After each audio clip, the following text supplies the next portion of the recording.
jamais. Vous faites passer ici préférentiellement par l'endroit du trou. Comme ça vous avez un endroit pour le passer à l'intérieur. Vous sortez le fil et vous enlevez ceci.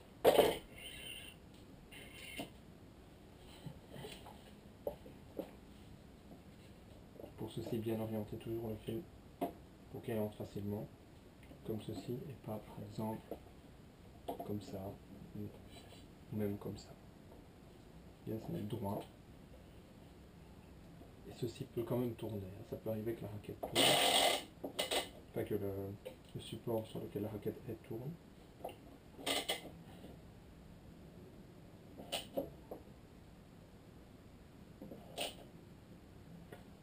Alors entre les différentes fois où on corde, il faut faire, on tend le cordage plutôt, il faut faire attention à ce que l'angle soit constant, quoi. Donc c'est-à-dire qu'on ne corde pas une corde plus fort qu'une autre. Sinon on va avoir un déséquilibre en fait dans les forces qui agissent sur la raquette.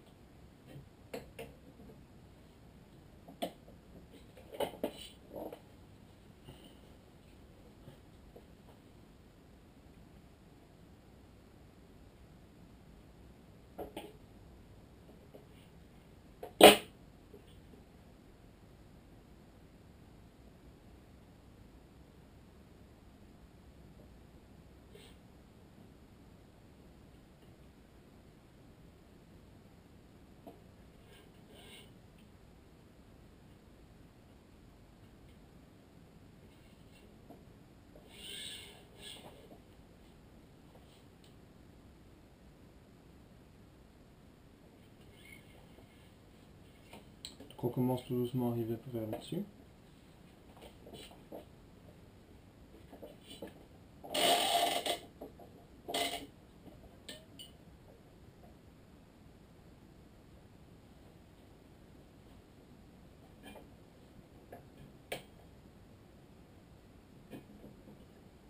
De même aussi garder relativement le même angle entre les verticales et les horizontales pour tendre. Même s'il faut savoir qu'on peut tendre l'un un peu plus que l'autre. Mais voilà, moi je fais avec le même angle.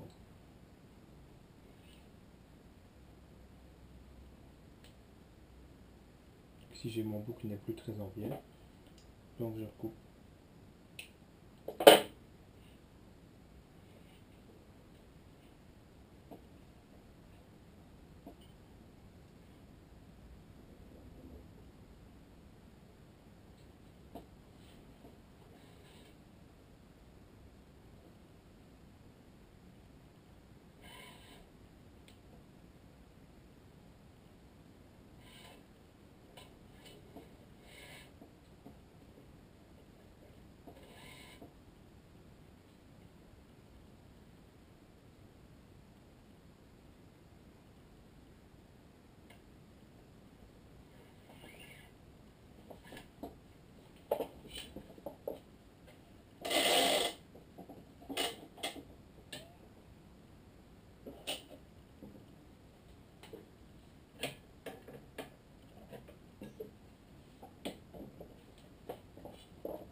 Donc je vous conseille plutôt que de faire ceci, de placer un morceau de cordage donc de manière à pouvoir tirer facilement pour mettre le fil. En faisant ceci, vous risquez d'abîmer le cordage en fait. Donc alors vous enlevez le morceau de cordage que vous avez mis une fois que vous avez su entrer le fil.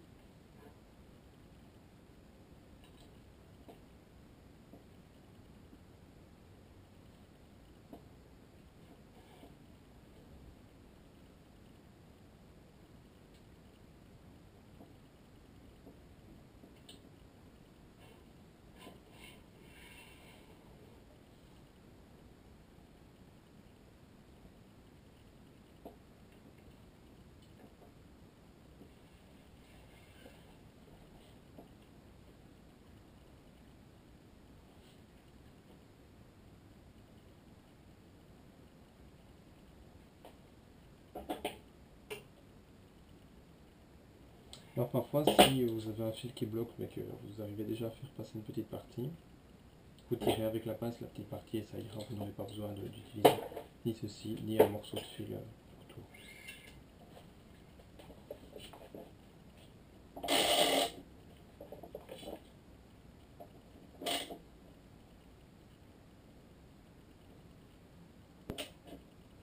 Alors si quand vous cordez, vous voyez le cadre de la raquette qui commence à se déformer, enfin qui s'étire fort, ça veut dire que la tension que vous utilisez est trop importante en fait par rapport à ce que la raquette peut supporter.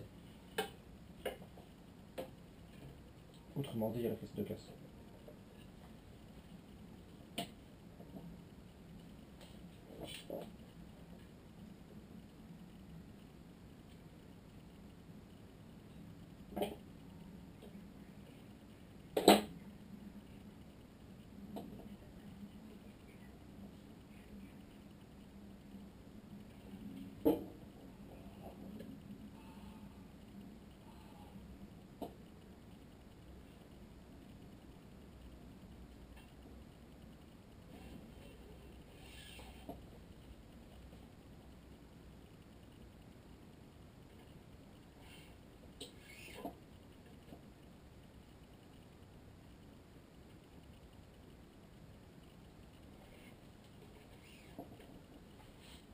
Voilà, donc il me reste une ligne à faire. C'est celle-ci.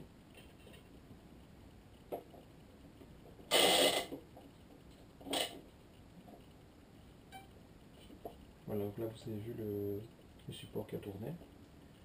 Et donc alors typiquement, quand vous êtes rapproché de ceci, comme cette distance-là est un peu plus courte, vous avez moins de tension. Vous recommencez. Vous arrivez au résultat que vous désirez. Surtout pas vouloir remettre le support. Ça, il faut le laisser comme ici.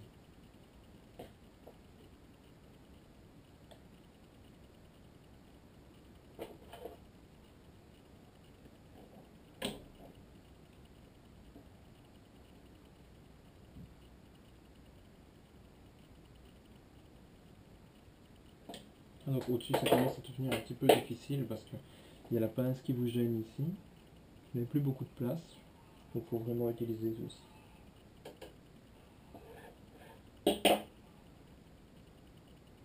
Même pour ici, impossible de mettre des zones.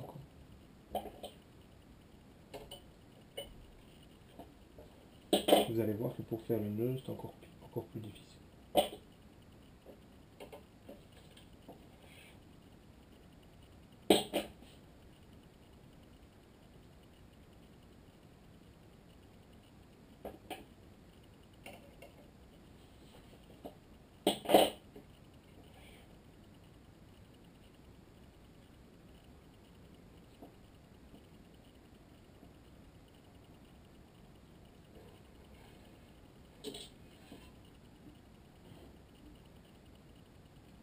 Donc voilà, on arrive au dernier.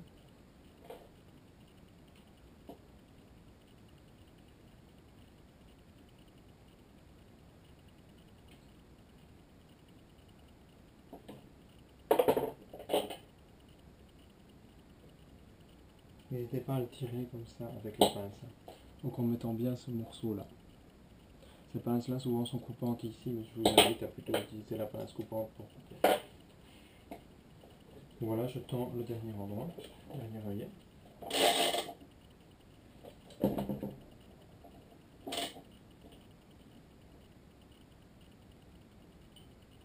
fait doucement. Hein. Voilà. Alors la pince, vous pouvez aussi indifféremment la mettre au-dessus ou en dessous. Moi je préfère la mettre en dessous pour des raisons de visibilité, mais vous pouvez très bien la mettre au-dessus. Donc ici, vous n'arriverez pas à la mettre sur la totalité de la longueur facilement. Donc ce que je propose, c'est de la mettre sur une partie, et donc la partie la plus proche de là où on vient de tendre. Toujours bien prendre les deux cordes, dans les deux mâchoires. Ici, vous voyez que ça ne repose sur rien, vous ne sauriez pas faire autrement. Donc je rappelle ceci, on tend. Une fois que c'est tendu, on enlève la pince, on met la pince, et puis on peut remonter. Donc ici, elle est bien mise, je vérifie, ok. Je remonte. Maintenant il va falloir terminer le cordage puisqu'il faut bien un point d'attache pour ceci. Donc là vous le terminez plus ou moins où vous voulez.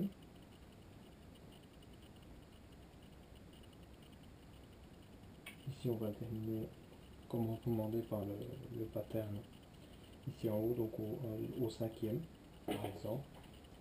Évidemment il vaut mieux le faire dans un grand œillet qu'un petit œillet puisqu'il est fait pour faire passer deux fils.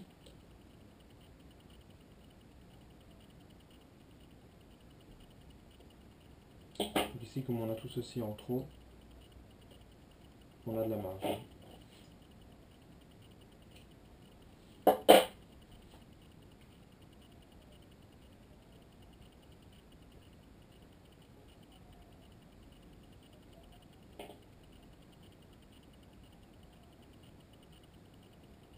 Ici il passe encore difficilement. Je coupe bien en biais.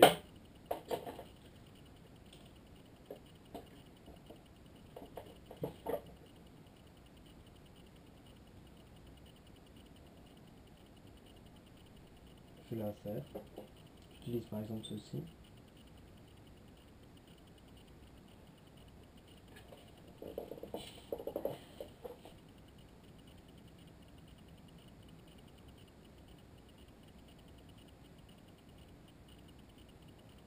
Enfin, vous n'y arriverez pas du premier coup, prenez votre temps.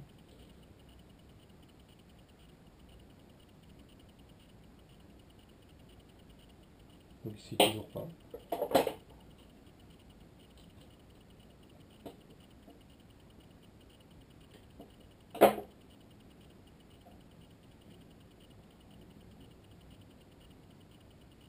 Voilà, j'ai passé. Je reprends la pince. Je l'ai fait rentrer dans un œil, mais cette fois-ci je vais plus rien attendre. Donc je l'ai fait rentrer, maintenant je dois faire les nœuds, ou au moins un nœud. Et l'endroit est vraiment très difficile puisqu'on est ici. C'est ici.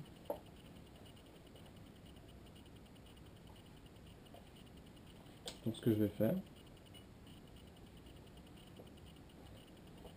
au mieux. Donc en l'occurrence ici je vais faire passer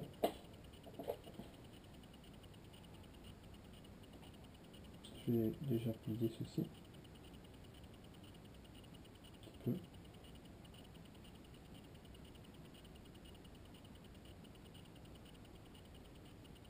Voilà. On a un qui remonte par l'autre côté et je vais l'attraper avec la pince ici. Voilà. Je tourne. Je fais descendre. Je tire. Et je tire encore avec ça. Puis je recommence. Ou je vais aussi faire dans l'autre sens, hein. Ça n'a pas beaucoup d'importance. Si voilà, je ne l'ai pas assez incliné. Il faut vraiment bien qu'il soit plié. Je vais essayer de le récupérer.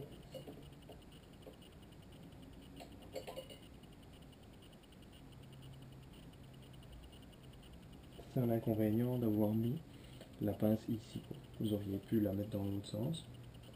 Donc reposer là et là en l'air, vous auriez plus de place. Mais ça aurait été moins tendu du côté des extrémités.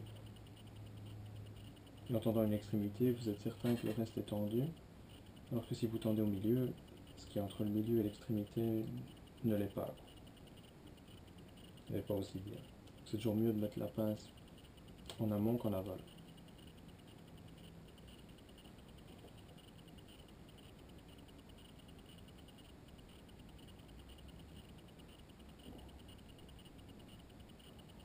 Si jamais vous n'y arrivez pas, vous utilisez ceci pour le tirer. Il y a aussi des crochets spéciaux, ou vous pouvez aussi faire dans l'autre sens, c'est pas très grave. L'important étant de faire un nœud, voire des nœuds, qui empêchent le cordage de coulisser là-dedans. puisque sinon il se détendrait. En fait. Si vous faites des suffisamment gros nœuds, le cordage ne bougera pas et il restera tendu.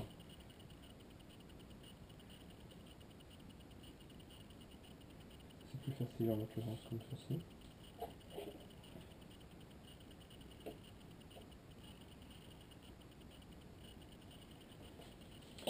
Là j'ai fait un simple nœud, ici je vais faire un double nœud. Donc j'ai un premier, tantôt je faisais ça et je passais dedans, puis je tirais. Si je fais un double nœud, donc j'ai une boucle. Et je vais repasser une deuxième fois. Évidemment pas dans la boucle, hein, donc je tire bien la boucle pour ne pas aller dedans. Voilà. Je reprends la pince. Donc là j'ai deux boucles, celle-ci et celle-là. Je mets mon doigt, j'aligne les deux boucles. Et puis je fais le nœud, sans faire ceci. Voilà, donc je répète. Ceci, dedans.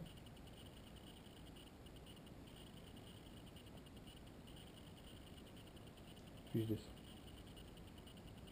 En l'occurrence ici, je fais l'erreur. Ceci peut vous arriver aussi. Alors dans ce cas-là, mettez votre transition ici et vous retirez comme ça. Vous avez toujours vos deux boucles. Donc, voilà, comme ça.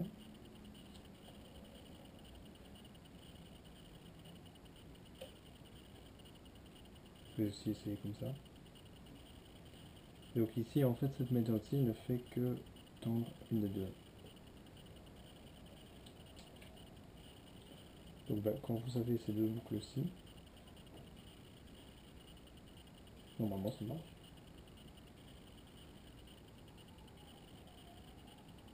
Moi j'y arrivé.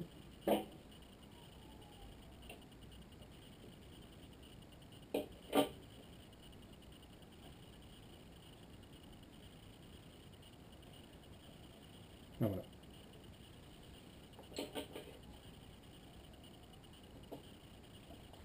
Vous tirez encore une fois. J'ai fait un simple nœud, un double nœud, et maintenant je refais un simple, puis je replie.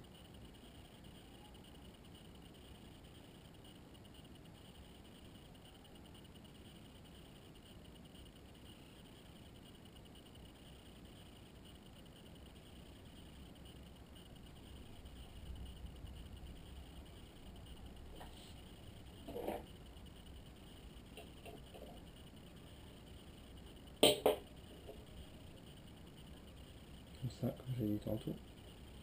Là, passer dedans, et on tire. Jamais tirer avec la base coupante évidemment. Voilà. Il fait que les nœuds tiennent bien. Et vous pouvez enlever. Il vous reste ceci. Et vous coupez pas trop près, vous coupez en laissant ceci en fait, plus ou moins. Donc, voilà, par exemple comme ça. Donc, entre ceci et ceci. Donc on voit bien qu'il y a 4 nœuds. 1, 2, 3, 4. Donc il y en a eu 2 pour les verticales et 2 pour les horizontales. Alors voilà, maintenant on peut enlever la raquette. On voit bien que j'avais un peu trop de cordage parce qu'il me restait ça. J'aurais pu prendre un peu moins que 4,5 pour les verticales. Tout comme vous pouvez prendre un peu moins pour les horizontales que 5,5. C'est le contraire, donc 5,5 pour les verticales, 4,5 pour les horizontales. Les horizontales, vous pouvez les tendre un peu moins que les verticales. C'est pour ça qu'on prend 5,5 aussi. Puis c'est un peu plus long en fait, comme longueur que comme ça que comme ça. Donc maintenant pour enlever la raquette, il faut faire ça symétriquement. Donc on commence par exemple par ici.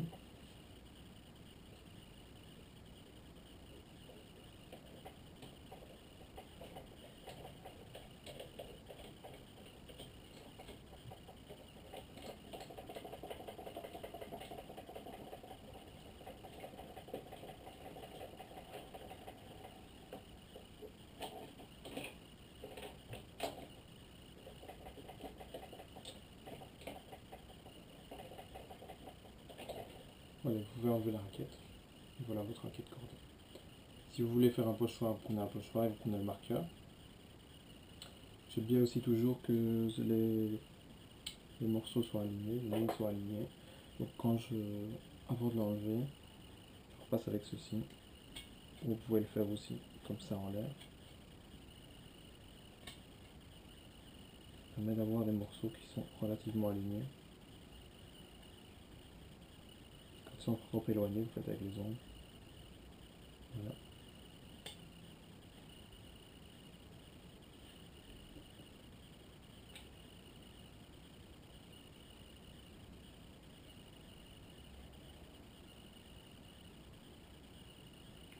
Et voilà votre cordon. Il faut savoir qu'il y a des patterns que vous pouvez ou non utiliser. En fait, ça c'est un petit peu selon votre choix. Il y a des patterns pour plus ou moins toutes les raquettes différentes. Il y a des groupes de patterns selon les marques. Mais donc l'idée c'est qu'on peut corder en 4 nœuds ou en 2 nœuds. En 4 nœuds, ou il y a une autre méthode mais je ne connais pas. Donc en tout cas au moins en 4 nœuds. Moi je corde en 4 nœuds. Donc on vous dit où vous devez commencer à serrer les... On vous donne toutes les instructions, donc où vous devez commencer les verticales, donc ça c'est toujours au milieu. Où vous devez passer parfois un œillet pour continuer et revenir. Où vous devez faire le nœud et avant ça, où vous devez arrêter. Donc ça c'est pour les verticales et pour les horizontales, on vous dit où vous devez commencer à faire le nœud, où vous devez terminer à faire le nœud et sur quel œillet vous devez passer. Donc ils sont numérotés de 1 à un certain nombre, ça dépend de la raquette. Et ça vous dit exactement comment faire. Mais vous n'êtes pas obligé de respecter ces patterns. Ce qu'il faut bien savoir, c'est que les grands œillets sont faits pour accueillir 2 cordes, et les petits œillets sont faits pour en accueillir qu'une seule. Et les œillets qui sont orientés vers le haut, typiquement c'est les œillets verticaux, et les œillets qui sont orientés vers la gauche ou vers la droite sont les œillets horizontaux. Donc on voit bien ici les œillets horizontaux. Et là on voit bien les œillets typiquement verticaux. Et les autres, comme celui-ci, celui-ci par exemple, celui-là, sont des œillets qui accueillent les deux. Voilà, merci.